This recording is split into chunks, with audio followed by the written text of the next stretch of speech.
న్యూటవిత్తలకు ఇప్పుడు AP top 10 చూద్దాం. నరసన్నపేటలో ఉదయం కురిసిన భారీ వర్షం కారణంగా లోతట్టు ప్రాంతాల రహదారులు జలమయమయ్యాయి.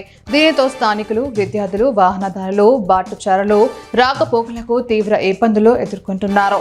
ప్రజలు సురక్షిత ప్రాంతాల్లో ఉండాలని అధికారులు సూచనలు జారీ చేశారు. అనకాపల్లి జిల్లా మాడుగుల మండలం కోరువాడ బీసీ హాస్టల్ భవనం శిథిలావస్థకు చేరనుంది. భవనం పైకప్పు పెచ్చులు ఊడిపోవడంతో విద్యార్థులు భయాందోళనకు గురవుతున్నారు. ఈ ప్రమాదకరమైన భవనంలో ఉండటం తమ ప్రాణాలకు ముప్పు అని విద్యార్థులు ఆవేదన వ్యక్తం చేస్తున్నారు. వెంటనే ప్రత్యామ్నాయ భవనం కేటాయించాలని వారు విజ్ఞప్తి చేస్తున్నారు. ఈ సమస్యపై అధికారులు తక్షణమే స్పందించి విద్యార్థుల భద్రతకు చర్యలు తీసుకోవాలని కోరుతున్నారు. ఆచంట నియోజకవర్గంలోని ఆచంట, పెనుగొండ, పోడూరు, పెనుమంట్ర మండలాల్లో ఉదయం నుంచి కురుస్తున్న భారీ వర్షం జన జీవనాన్ని స్తంభింపచేసింది. ప్రజలు, విద్యార్థులు, రైతులు, ఉద్యోగులు రాకపోకలకు తీవ్ర ఇబ్బందులు ఎదుర్కొంటున్నారు. రోడ్ల పక్కన వ్యాపారం చేసుకునే చిరు వ్యాపారుల వ్యాపారాలు దెబ్బతిన్నాయని ఆవేదన వ్యక్తం చేస్తున్నారు.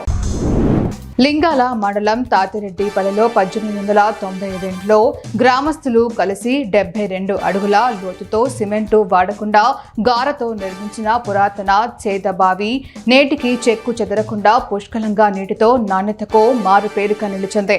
300 కుటుంబాలున్న ఆ గ్రామంలో అప్పట్లో వర్షాలు కురిసిన నీటి కొరత ఉండేది. ఈ బావి ఆనాటి ఇంజనీరింగ్ నైపుణ్యానికి నిదర్శనంగా నిలుస్తోంది.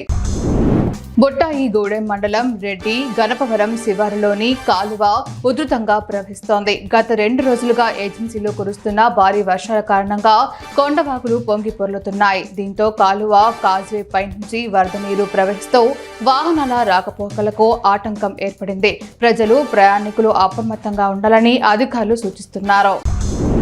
సరుబుజ్జిలిలో ఉదయం నుంచి వర్షం కురుస్తుంది. ఉదయం 10 గంటల వరకు ఎండ తీవ్రంగా ఉండటంతో ప్రజలు బాధపడ్డారు.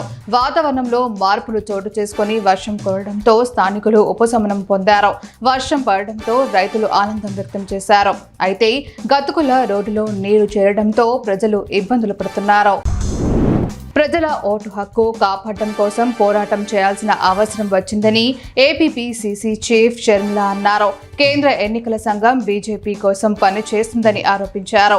ఈసీఐ బండారాన్ని కాంగ్రెస్ అగ్రనేత రాహుల్ గాంధీ బయట పెట్టారన్నారు. బీజేపీకి వ్యతిరేకంగా ఉన్నవారి ఓట్లను ఎన్నికల సంఘం తొలగించిందన్నారు. ప్రజాస్వామ్యాన్ని కాపాడేందుకు కాంగ్రెస్ తలపెట్టిన సంతకాల సేకరణ ఉద్యమానికి ప్రజల మద్దతు కావాలని షర్మిల కోరారు.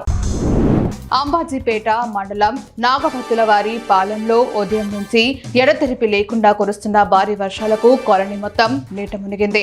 ఇళ్లలోకి వర్షం నీరు చేరడంతో స్థానికులు తీవ్ర ఇబ్బందులు పడుతున్నారు. డ్రైనేజీ వ్యవస్థ లేకపోవడం వల్ల ఈ సమస్య ఎన్నో ఏళ్లుగా పరిష్కారం కావడం లేదని, వర్షాలు కురిసినప్పుడల్లా నీరు నిలిచిపోయి ప్రజలు అనారోగ్యం పాలవుతున్నారని స్థానికులు ఆందోళన వ్యక్తం చేస్తున్నారు. ఈ సమస్యను పరిష్కరించాలని వారు కోరుతున్నారు. మెడికల్ కాలేజీలపై వైసీపీ చేస్తున్న ఆరోపణలపై సీఎం చంద్రబాబు స్పందించారు. కలెక్టర్ల సదస్సులో ఆయన మాట్లాడుతూ 1995 నాటికి 650 మెడికల్ సీట్లు ఉండేవి. నేను సీఎం అయ్యాక 1282 సీట్లు తేగలిగాం. వైసీపీ హయాంలో మెడికల్ కాలేజీలకు 5% నిధులు కేటాయించి మొత్తం కట్టేశామని చెబుతున్నారు. పీపీపీ విధానంలో చేపట్టే మెడికల్ కాలేజీల్లో ప్రభుత్వం అనుసరిస్తున్న విధానాలే కొనసాగుతాయి. దాన్ని కొందరు రాజకీయాలు చేస్తున్నారు అని అన్నారు. కొత్త ఉద్యోగ నియామకాలకు సంబంధించి సీఎం చంద్రబాబు కీలక వ్యాఖ్యలు చేశారు. ఉద్యోగం ఏదైనా అభ్యర్థికి ఐటీ స్కిల్స్ ఖచ్చితంగా ఉండాలన్నారు. టీచర్లు సైతం ఐటీపై అవగాహన కలిగి ఉండాలన్నారు.